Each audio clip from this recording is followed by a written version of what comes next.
Alexander Isak is potentially looking into taking legal action against claims from Luke Edwards that the striker down tools for Newcastle towards the end of the Magpies season.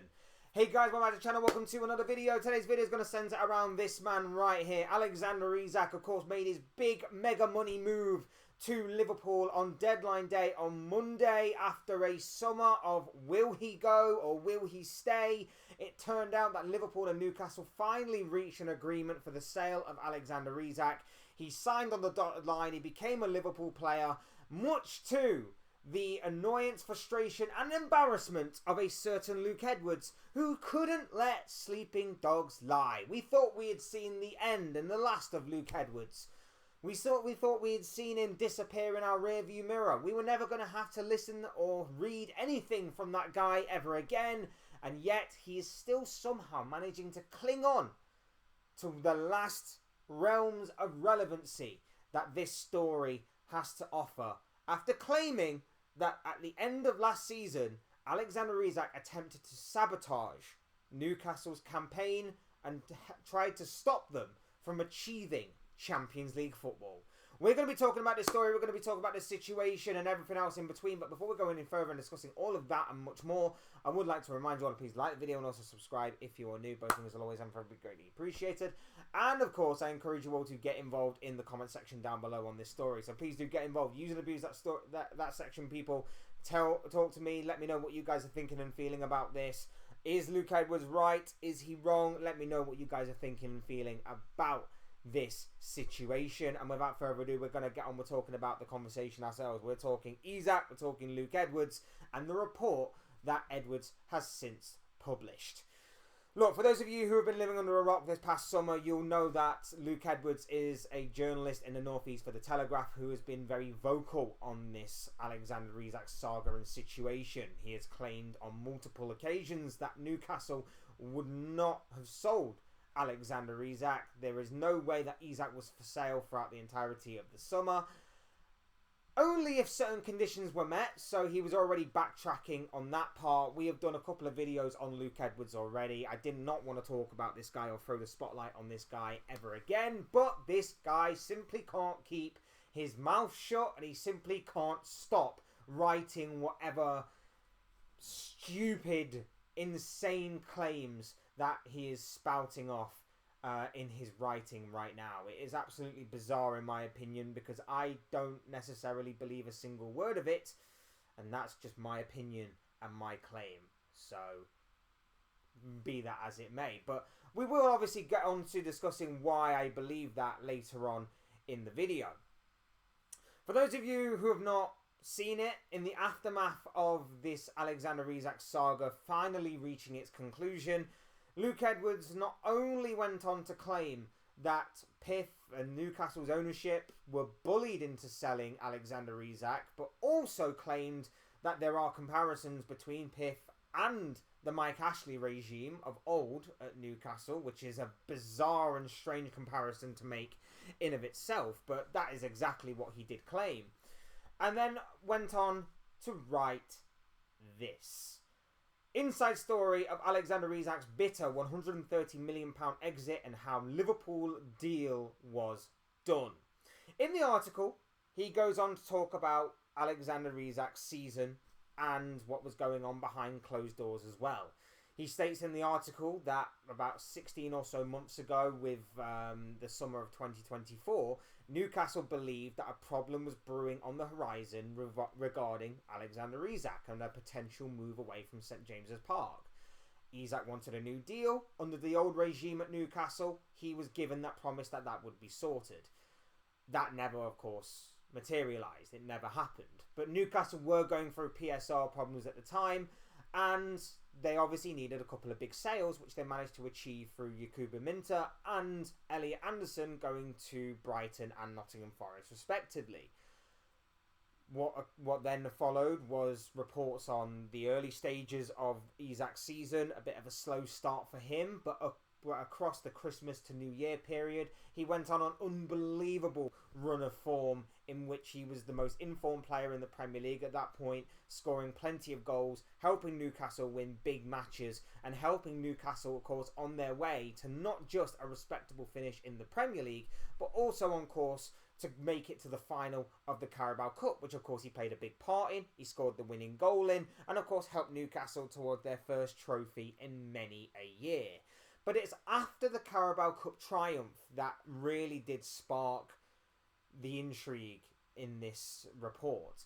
He goes on to claim that he has it on good authority from club representatives that Isak simply withdrew himself from the squad. He was a bit distant. He seemingly down tools. Not words to that effect, but I'm paraphrasing, and of course I'm getting to the point rather than what he would. He basically is stating that he didn't feel like Isak was putting in the kind of level of performance as he was earlier on in the campaign, and that his head was seemingly elsewhere, and that he just wasn't playing to his fullest capacity and potential. Now, during the months of April and May, Isak played 9 games and scored 4 goals. Not exactly the best of records for a player and a striker of his caliber, but at the same time, it's not like it's the worst run of form to ever be put on. And there were actually important goals that helped Newcastle to obviously go on and eventually obtain Champions League football.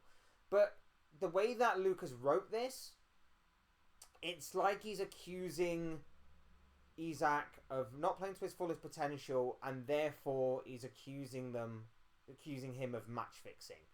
And that is what a lot of Newcastle fans have taken from this. Even though this guy has been so wrong about everything else that has been going on in this entire Alexander Isak situation across the summer, about how, you know, he wasn't for sale, but there's a 150 million price tag on his head, about how Newcastle would want 150 million, but they sold him for about 125 to 130 million.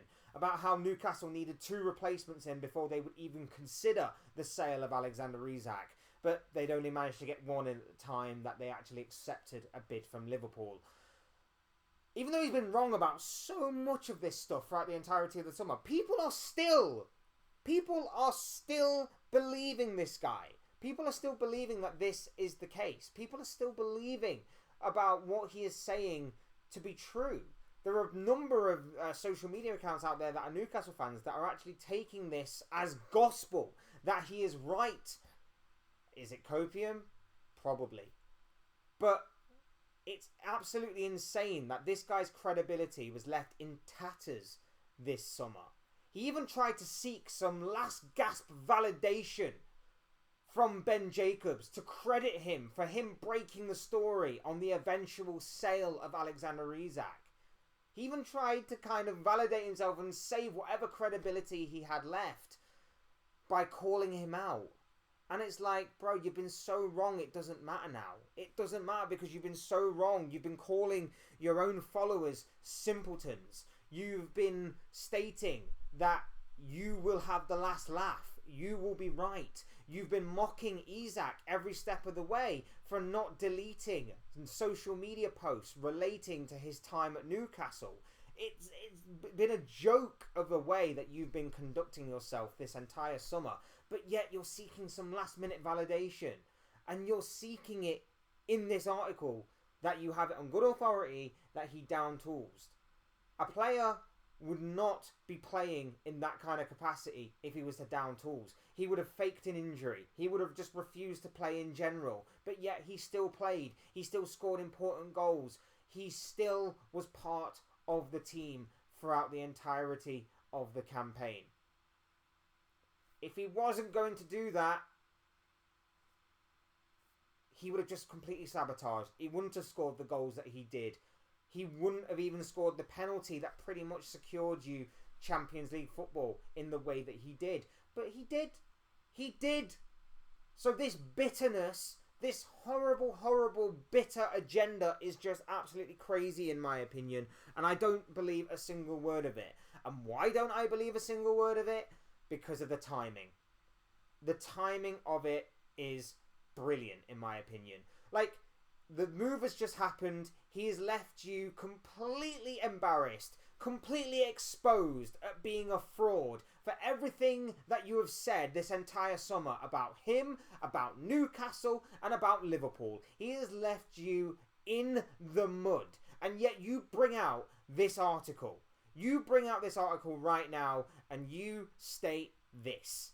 Some insiders suggested from April onwards, Isak was behaving and playing like someone who did not want his team to qualify for the Champions League, as he knew it would make it harder for him to try to explain to Howe and the supporters why he wanted to go.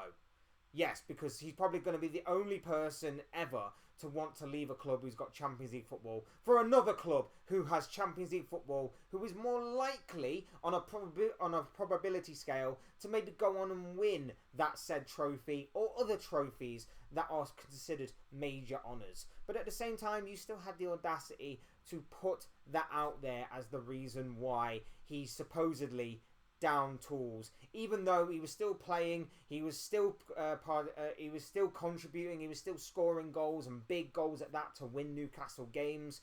He was still doing all of that, but then he follows all of that up with, I kept notes from May 2024 to the present day. Really? Well, if you did that, why didn't you put this out in the summer? Why didn't you put this out amongst everything that was going on about Alexander Isak? Why didn't you put this out then, when it would have been even more relevant? Why? And it's not because you didn't have you had Newcastle fans' best interests at heart. Because if you did, you would have put it out anyway to go, guys, I know we all love Alexander Isak and I know that we can't thank him enough for what he's done, but you guys deserve to know the bigger picture. You guys deserve to know what I've been told, and it's this, and this. Look at the way that in April, May, his performances declined. Look at the way that the goals dried up a little bit. Look at the way that I've been told that this is the case. Why didn't you put it out then, and why have you waited until after this situation has been and gone to write this story? Why? Because you are embarrassed. Why? Because you have been exposed at being a complete and utter fraud. You have been exposed so badly this summer. You have been left in the mud. Any sort of credibility or relevance that you now have should be completely gone. You should not be allowed to write for a big publication like the Telegraph ever again, or anywhere for that matter. Because the way you have conducted yourself in this situation has been laughable. It has been embarrassing.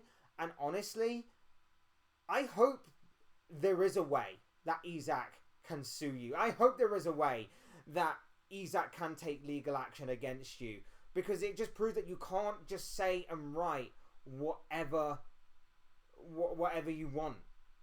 Your sources are basically, trust me, I have insiders at the club that have told me. Insiders at the club also told you that Newcastle would never sell. Insiders at the club also told you that certain conditions would have to be met, despite the fact that he was not going to be sold.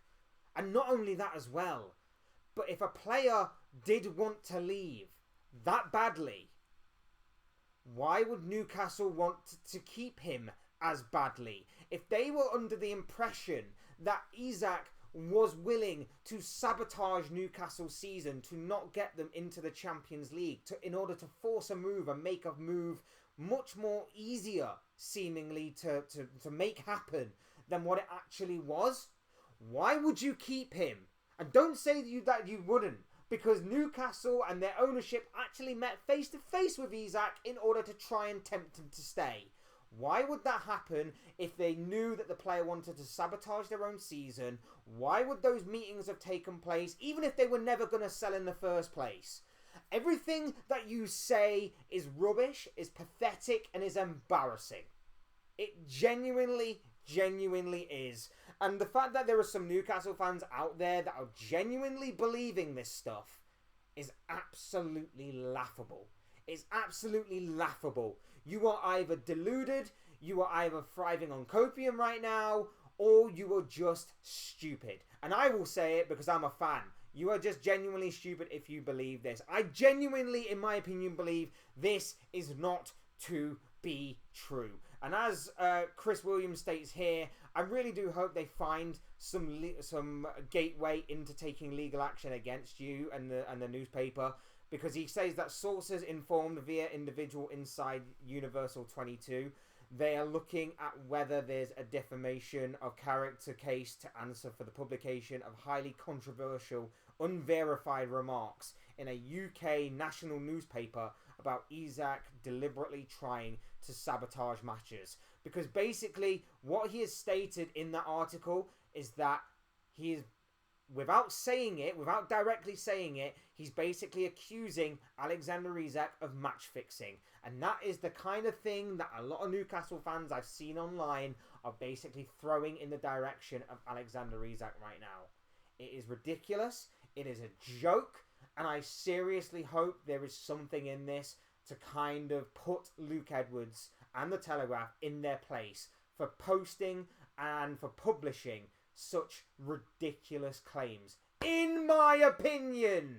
I can't stress that enough, people. In my opinion. I don't see it that way because I think there is too much evidence and too many things going against why this would be legit and genuine. There is the slimmest of possibilities. He could be right, but I highly, highly, highly, highly doubt it.